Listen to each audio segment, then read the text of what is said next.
Russia પાસેથી oil Bharat ખરીદી શકશે એની છૂટ આપવામાં આવી છે। અમેરિકાએ છૂટ આપી છે 30 દિવસ સુધી ભારતને રશિયા પાસેથી તેલ ખરીદવાની છૂટ। કારણ કે એક બાજુ ઈરાન ઉપર જ્યારે અમેરિકા સતત હુમલો કરી રહ્યું છે અને ઈરાને સ્ટ્રેટ ઓફ હોર્મુઝ બંધ કરીને જે ઓઇલનો સપ્લાય છે એ પણ ઘણો ઘટાડી દીધો છે અને એના કારણે રશિયા ભારતની 40% ઓઇલની જરૂરિયાત જે પૂરી પાડે છે એને વધારે સારી રીતે પૂરી પાડવામાં આવશે। 30 દિવસ સુધી છૂટ આપવામાં આવી છે।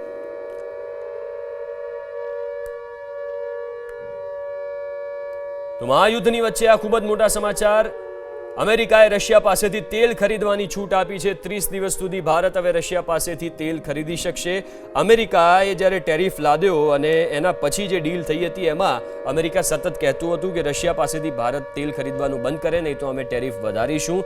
પણ હવે અમેરિકાએ જ એવું કહ્યું છે કે જ્યારે અત્યારે યુદ્ધની સ્થિતિ છે તો તમે રશિયા પાસેથી તેલ ખરીદી શકો છો। 30 દિવસ સુધી જથ્થો ખરીદી શકો છો। ભારતને રશિયા 95 લાખ બેરલ ઓઇલ આપશે।